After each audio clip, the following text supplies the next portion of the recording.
Yes everyone, welcome to a new Scout Report video that I'm going to be doing over the course of the summer. Make sure to hit subscribe and also ring that bell as well to make sure you get a notification on all these. What I'm going to be doing in these videos is looking at the need of a particular position that United are probably deficient in, because basically every single position requires some sort of looking at. Then I'm going to look at what we've currently got in the squad, the strengths, the weaknesses of those that are targeted for it, and then give you my conclusion on who I think would be a good signing for United in that position. Today we're starting with centre-backs. I think everyone knows that this is probably a priority for Manchester United, one that we absolutely desperately need to be looking into. And let's get straight into it then. So there's been some very good interest, I would say, from Manchester United in a few centre-backs. We've seen a few different names linked to us, but let's look at why we need a centre-half. So United are terrible at the back. We don't have a leader. We certainly don't have a world-class central defender. And we conceded 54 goals in the league this season, which is an average of 1.38 goals per game. We only scored 1.67 goals per game, which tells you that the difference between scored and conceded is absolutely shambolic. There's a lot of defensive structure that's still left over from Sir Alex Ferguson's days with Jones and Smalling, and obviously Ashley Young, and up until this summer, Antonio Valencia was still considered part of the defence, and that has played as an entire back four as well at times. The current centre-back roster, if you like, as we speak, is Victor Lindelof, Bailly, Smalling, Jones, Rojo, and probably Axel Tuanzebe could be included in that for next season as well. Now, if we look at where these players are ranked, I think they probably get ranked literally as we just read them out in terms of where they are at the club.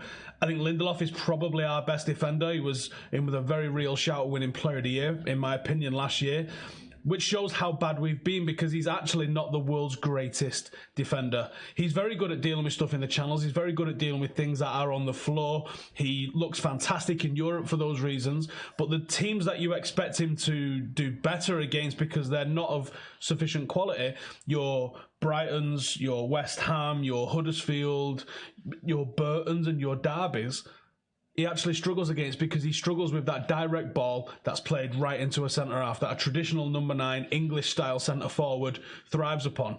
So yes, while he's been very good in Europe and he's actually pretty good against the top 6 sides, when someone comes up and is very direct against him, he struggles immensely.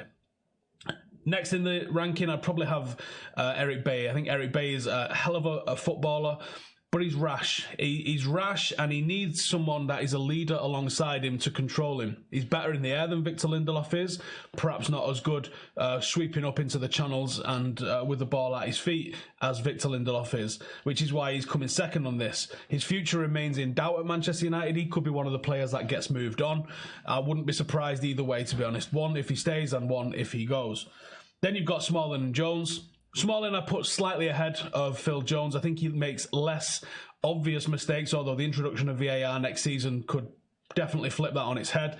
He's not too bad in the air. He's absolutely woeful with the ball at his feet.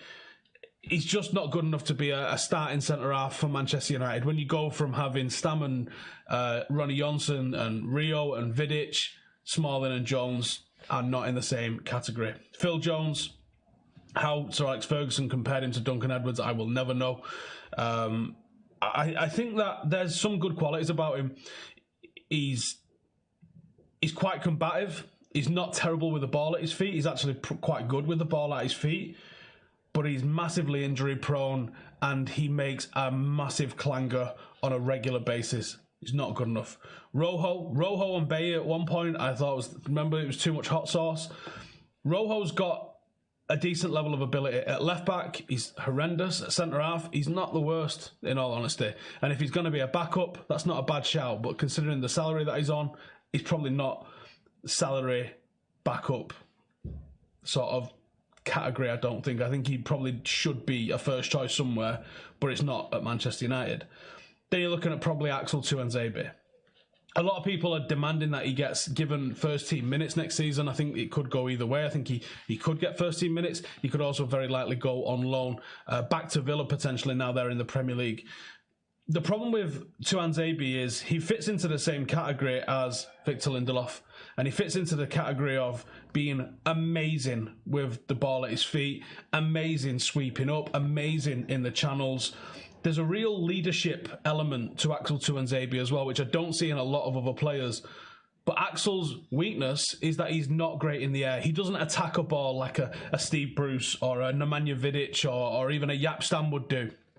He doesn't come and claim that area of either our box or the opposition box. And I think that's an issue, is that someone that United need is someone that's going to go and do that. And that's the issue for me. Other centre-halves in the academy, you're looking at Deschamps Bernard and Teden Mengi, who are two real good up-and-coming centre-halves. Players that I could see playing Premier League eventually, but the under-18s conceded a lot of goals with both of them together last season. I don't know if that's systematic, I don't know if that's tactics, or if that's pure ability of these two players. Centre-halves are hard to see when they mature correctly. I think both have got potential, but I also think both are a long way from being ready for the first team at the moment. They'll both probably step up into the under-23s next season, but I think there's a big gap between being ready for first team, the way Axel is, and what Teden and Deschamps can do. But a big fan of both players. They're not ready to be considered part of the first team just yet. In the last 10 games of the season, we had 20 goals conceded and only 10 goals scored. The likes of Eric Bailly, Marcus Rojo, as well as Damian, who has filled in at centre-half, are all potentially looking to leave this summer. So central defence is a massive priority for Manchester United. You don't improve a team by increasing someone at the top end. You improve a team by bringing somebody in that fills in for the weaknesses, that eliminates your weakest position every single time. For me, centre-half, probably our weakest position. The targets that we have been linked with then, the three that I'm going to look at today: Toby Alderweireld, Matthijs de Ligt, and Coulibaly. These three are completely different in their experience. They're completely different in the way they play the game. And they are probably completely different in terms of their price. So Matthijs de Ligt linked with United all summer. Agent Mino Raiola. Sky reported last week that United have ended their interest, but there's multiple other places that United have stepped up their interest. Duncan Castles says that Mino Raiola has offered de Ligt to United, and Barcelona don't want to go above the 8 to 9 million per season in salary. United have gone straight in at 14 and are expected to improve that one. RAC1, the Spanish radio station, have saying that Barcelona are looking at alternatives to de Ligt. The offers of United and Bayern have put his arrival to Barcelona in trouble. 65 million is the rumoured fee, but I think we can get him probably around in that sort of ballpark. The price is very attractive to me. The price means that he's got resale value, which means that it's well worth taking a punt. I don't think that you lose money on him. Next up then is Kalidou Koulibaly. Napoli are wanting between 90 and 120 million for him. Carlo Ancelotti has said that he believes he's going to stay at Napoli, but that's to be expected. Ancelotti on the radio says, yes, Koulibaly will remain in Naples next season. David Ornstein from the BBC says, one of the priorities for United is centre-half. Koulibaly from Napoli. I'm told that they love him. The only problem is that he's extremely expensive and Napoli don't want to sell. I think in 2021 he has a buyout clause of 150 million. And he's got a few years left on his contract as well. I really like him. I think he's an absolute monster of a player and someone that I could see being given the captain's armband upon arrival. The third one that we're going to talk about then is Toby Alderweireld. His deal expires at Spurs in 2020. There's rumours of a release clause of around about 25 million this summer. 25 million in the current market is an absolute steal. It's almost a free transfer. Stated that he wishes to stay at Spurs, which is what you'd kind of expect him to stay.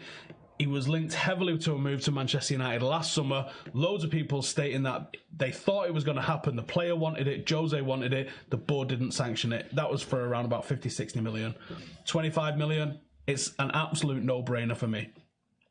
He's come out and said the only focus is Spurs. Because of this focus, I think I had a good season as well. I've got 1 year left on my contract, so in my head, I will play for Spurs next season. Now let's look at the strengths of these three players then. So, strengths of de Ligt: commanding presence, excellent distributor. Smalling and Jones average between 35 and 42 passes a game this season. De Ligt averages 65. So that's immediately an improvement for United playing out of the back. Strengths for Coulibaly, you're looking at a man well over 6 foot, plenty of pace. He's also got fantastic distribution. He averages 72 passes per game in the league this season, which is twice as many as Chris Smalling. 89% pass completion. Experienced at the top level. He's now had 5 seasons with Napoli and could even be given the armband straight away. He's that much of a leader. Toby Alderweireld, massively experienced Premier League player, 68 passes per game across all competition. He's even ahead of Smalling and Jones for clearances, and super cost effective for the money that we're looking at for him. Well, weaknesses, because these three aren't considered the best centre-half in the world, although the Ligt is certainly considered one of the best up-and-coming centre-halves in the world. What's the weaknesses of these players? So, the Ligt lacks a little bit of physicality. That could potentially be an issue in the Premier League, but you are also dealing with a guy that's 19 years of age. Mora's third in the Champions League semi-final. He was bullied by Llorente leading up to the goal. It's a lot of pressure for a 19-year-old to be the centre-half and possibly considered a leader at Manchester United at just 19, and he would definitely be expected to be that leader. We don't know how he copes with pressure outside of Ajax. The Nations League might actually give us a little bit of an insight into that one as well. Coulibaly, weaknesses, 90 to 120 million. Immediately straight on the bat, that is a weakness for someone that is 27 years of age. He was criticised for his performance against Arsenal in the Europa League. Discipline could potentially be an issue. He picked up 10 yellow cards this season. Aside from that, there's not very many weaknesses about the player in Coulibaly. Toby Alderweireld, weaknesses. Potentially seen as a short-term solution. He is 30 years old. Does he fit in with Ollie's ideology of building for the future, or would he be considered more of a bridging gap to the future? That's the one that I'm a bit sticking on. Conclusion, I think that Matthijs de Ligt at 65 or thereabouts million would be a massive investment, long-term investment for the future, considering that he's just 19 years of age. He definitely has the leadership that United crave at the back. Coulibaly, you're thinking, on paper this is a perfect signing, but the asking price might be too much. If we've got a lot of money to throw at this season, I absolutely am throwing it at centre-half, and Coulibaly would probably be that guy. But if they don't want to sell him, guess what? They don't have to sell him. Napoli are probably going to dig their heels in hardcore. I hope that we've tested the water with a bid to see what happens, but I have no idea if we have or not. Alderweireld, very cheap, Premier League proven. And despite his age, it makes a lot more sense spending 25 million on him than it does that extra 100 million potentially on someone like Coulibaly. I would say if I'm choosing, and money's no object, I'm going with Coulibaly. If I'm choosing and I'm being a little bit more economical, using money to spend elsewhere, I'm going with de Ligt. He's got a resale value. He probably doesn't come in and command the captain's armband as much as Coulibaly does. But what I'm going to save by not signing Coulibaly, I'm going to blow 25 million on, and I'm going to buy Alderweireld as well. And I'm going to spend 85 million, and I'm going to buy two centre-halves, and I'm going to massively upgrade Manchester United's defence. That's what I'm going to go for. Coulibaly, like I said, it's just the price with him. Otherwise, he is the absolute perfect defender. Let me know in the comments what you think. What position would you like to see me go for next? And I'll see you in the next one. Laters.